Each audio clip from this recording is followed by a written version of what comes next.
Bismillahirrahmanirrahim. Assalamualaikum warahmatullahi wabarakatuh. Selamat pagi anak-anak. Semoga kalian kabarnya hari ini tetap sehat dan diberikan keceriaan oleh Allah Subhanahu wa taala. Amin amin ya rabbal alamin. Nah, sebelumnya perkenalkan nama Ibu Luciana Dewi Anggraini. Kalian bisa manggil Ibu Lucy. Nah, di sini Ibu adalah mahasiswa PPL 2 dari Universitas Palangkaraya yang akan mengajar IPA di kelas 9I. Alhamdulillah, pada pertemuan kita yang pertama ini, kita akan membahas mengenai materi pewarisan sifat. Namun, alangkah lebih baiknya sebelum memulai pelajaran, marilah kita berdoa terlebih dahulu. Berdoa dipersilahkan.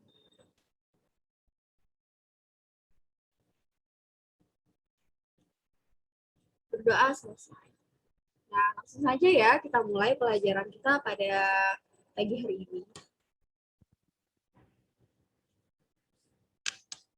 Pada pagi hari ini kita akan belajar mengenai materi pewarisan sifat pada manusia dan penerapan pewarisan sifat. Nah, untuk kompetensi dasar pada pertemuan kita pada kali ini adalah yang pertama, mengidentifikasi proses dan pewarisan sifat serta penerapannya dalam pemuliaan makhluk hidup. Yang kedua, melakukan percobaan sederhana untuk menemukan hukum pewarisan sifat makhluk hidup. Untuk tujuan pembelajarannya adalah menjelaskan kelainan sifat yang diturunkan dalam pewarisan sifat. Sekarang Ibu mau bertanya, pernahkah kalian mengamati orang tua kalian? Kira-kira kamu lebih mirip ayah apa ibu ya? Nah, bagian apa sih yang mirip?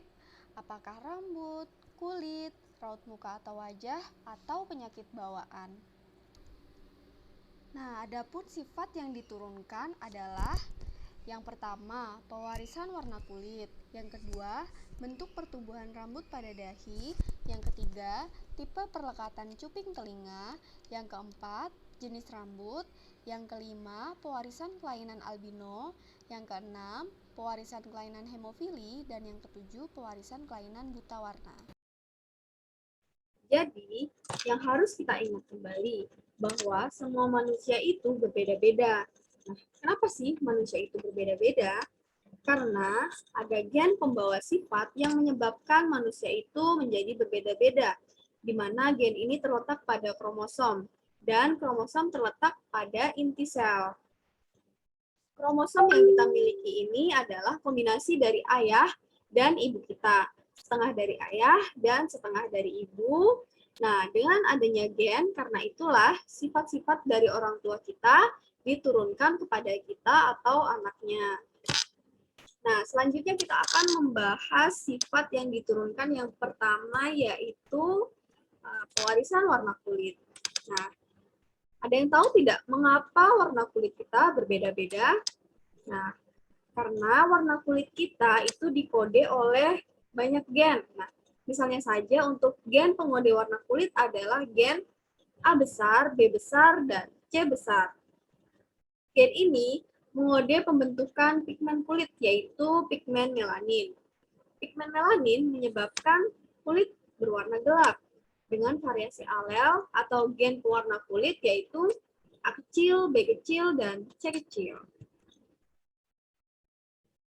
Nah, selanjutnya, jadi orang yang memiliki gen A besar, B besar, dan C besar memiliki kulit yang sangat gelap. Kemudian orang yang memiliki gen A kecil, B kecil, B kecil, dan C kecil memiliki kulit gen, ya orang yang memiliki gen A besar, A kecil, B besar, B kecil, C besar, C kecil memiliki kulit sawo matang. Nah, ternyata selain faktor gen, faktor lingkungan pun juga berpengaruh terhadap warna kulit, seperti paparan sinar matahari. Semakin banyak kita terkena sinar matahari, maka kulit akan menghasilkan pigmen melanin yang banyak. Maka warna kulit kita menjadi semakin gelap. Selanjutnya, kita akan membahas pewarisan yang kedua, yaitu pewarisan bentuk pertumbuhan rambut pada dahi. Nah, bentuk pewarisan pertumbuhan rambut pada dahi ini ternyata juga diatur oleh suatu gen loh. Nah, yaitu gen W besar bersifat dominan yang mengkode pertumbuhan rambut pada dahi yang berbentuk V. Kemudian ada gen W kecil atau resesif tidak mengkode pertumbuhan rambut pada dahi. Nah, jadi orang yang memiliki gen W besar, dan W besar W kecil memiliki pertumbuhan rambut pada dahi. Nah, bisa dilihat ini pertumbuhan rambut pada dahi yang berbentuk V. Kemudian untuk genotip W kecil tidak memiliki pertumbuhan rambut pada dahi. Bisa dilihat pada gambar yang sebelah kanan. Nah, anak-anak, selanjutnya kita akan membahas tipe perlekatan cuping telinga. Nah, ternyata tipe perlekatan cuping telinga ini juga diatur oleh satu gen, yaitu gen G besar yang bersifat dominan akan mengkode cuping telinga yang terpisah. Sedangkan untuk gen G kecil bersifat resesif akan mengkode cuping telinga yang melekat. Nah, anak-anak bisa dilihat ini adalah gambar dari cuping telinga yang terpisah. Sedangkan yang seperti ini adalah yang melekat. Jadi, orang yang memiliki genotip G besar dan G besar G kecil memiliki cuping telinga yang terpisah. Sedangkan untuk gen G kecil memiliki cuping telinga yang melekat. Nah, selanjutnya kita akan membahas mengenai pewarisan jenis rambut. Nah, ternyata pewarisan jenis rambut ini juga diatur oleh dua gen, yaitu gen C besar yang bersifat dominan, mengkode rambut keriting, dan gen C kecil bersifat resesif yang mengkode rambut lurus. Nah, ternyata untuk pewarisan jenis rambut ini merupakan pewarisan dominasi tidak sempurna. Nah, apa sih itu pewarisan dominasi tidak sempurna disebut sebagai penyimpangan penuh hukum Mendel. Alel dominan tidak dapat menutupi ekspresi alel resesif menghasilkan sifat baru, yaitu C besar, C kecil. Artinya, jika kita memiliki salah satu dari kedua jenis gen C besar dan C kecil, maka akan mendapat campuran dari keduanya. Nah, jadi orang yang memiliki genotip C besar memiliki rambut keriting. Orang yang memiliki genotip C kecil memiliki rambut lurus, dan orang yang memiliki genotip C besar C kecil memiliki rambut yang berombak. Nah, selanjutnya kita akan membahas mengenai pewarisan kelainan. Yang pertama adalah pewarisan kelainan albino. Nah, pernahkah kalian melihat orang yang seluruh tubuhnya putih, termasuk rambutnya? Nah, kelainan kulit ini dinamakan dengan albino. Albino merupakan kelainan yang disebabkan tidak adanya zat warna yang disebut pigmen melanin pada tubuh. Orang yang mengalami kelainan ini pada umumnya mempunyai ciri fotofobia atau berfungsi untuk melindungi kulit dari sinar ultraviolet.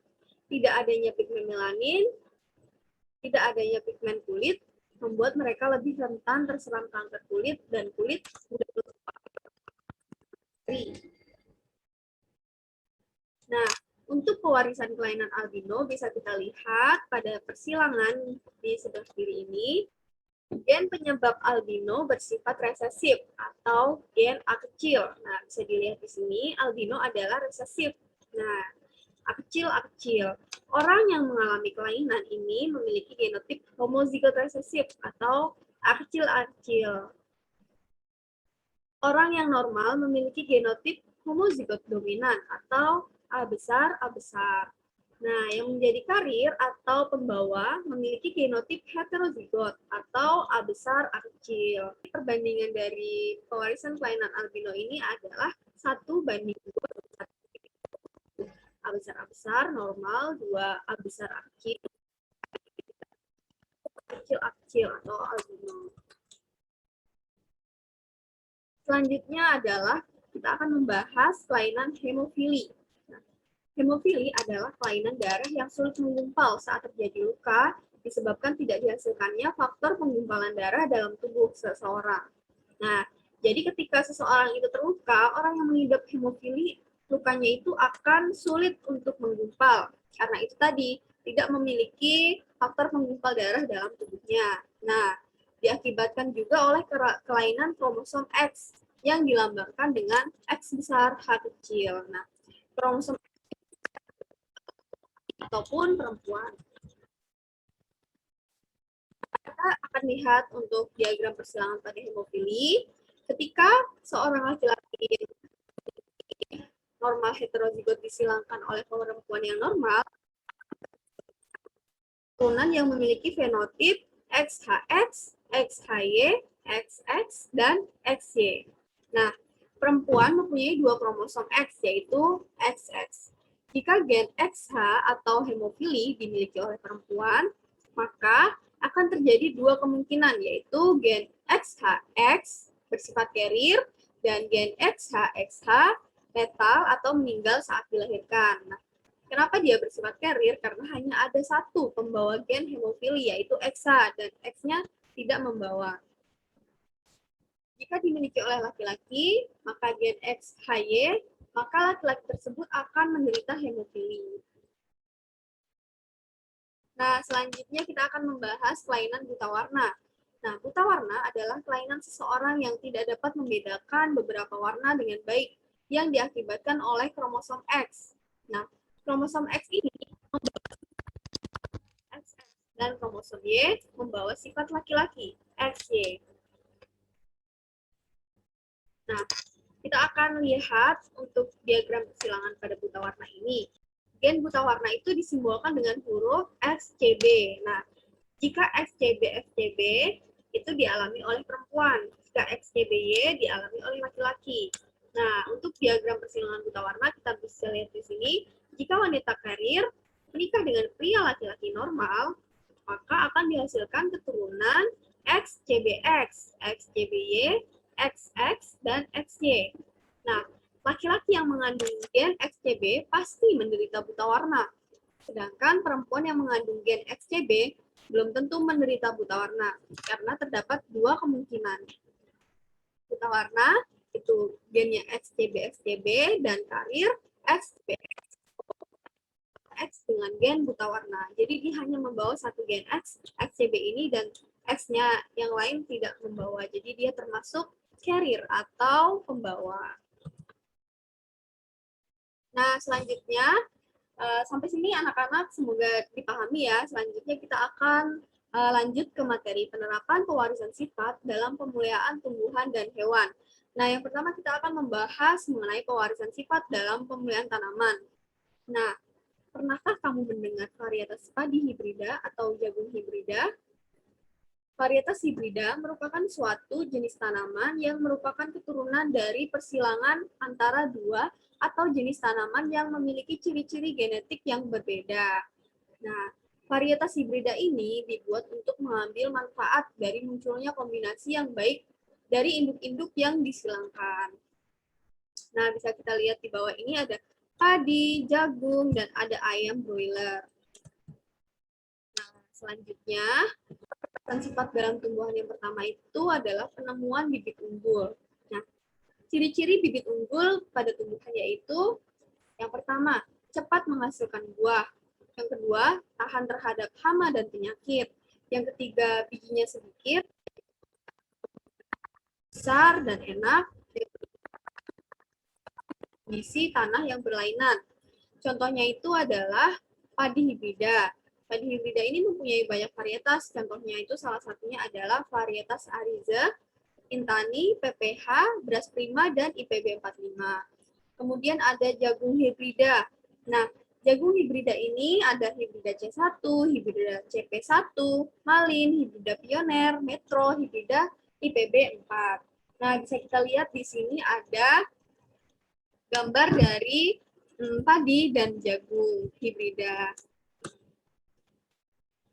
Nah, selanjutnya kita akan membahas pewarisan sifat dalam pemulihan hewan. Nah, Ibu mau tanya, masih ingatkah kamu dengan ayam potong atau ayam broiler yang sering kita konsumsi? Nah, ternyata ayam potong atau ayam broiler itu merupakan hasil persilangan. Itu menghasilkan telur lebih banyak dan lebih besar, kemudian menghasilkan daging atau susu yang banyak dan tahan terhadap penyakit. ini adalah cara yang dapat dilakukan untuk memperoleh tumbuhan dan hewan dengan kualitas unggul, yaitu yang pertama bisa dilakukan dengan cara hibridisasi atau persilangan. Nah, hibridisasi atau persilangan ini yaitu rekayasa reproduksi paling sederhana dan mudah dilakukan dengan cara menyilangkan dua individu sejenis tapi beda varietas. Contohnya itu adalah persilangan antara singa dengan harimau yang akan menghasilkan lion tiger. Nah, bisa dilihat ini pada gambarnya. Nah, lion tiger. Kemudian yang kedua adalah inseminasi buatan atau kawin suntik. Adalah proses memasukkan sel sperma dari hewan jantan ke dalam alat reproduksi hewan betina menggunakan alat khusus atau kateter. Selanjutnya, yaitu cloning. Cloning adalah teknik menghasilkan keturunan yang identik dengan induknya secara aseksual. Nah, yang keempat adalah radiasi dengan gelombang elektromagnetik dapat digunakan untuk meningkatkan produksi bahan makanan. Nah, melalui radiasi dapat mematikan hama sehingga makanan lebih awet dan dapat disimpan lebih lama. Kemudian menghambat pertunasan umbi dan menunda pematang. Nah, yang kelima adalah hidroponik. Hidroponik adalah cara bercocok tanam tanpa menggunakan tanah sebagai media tanamnya.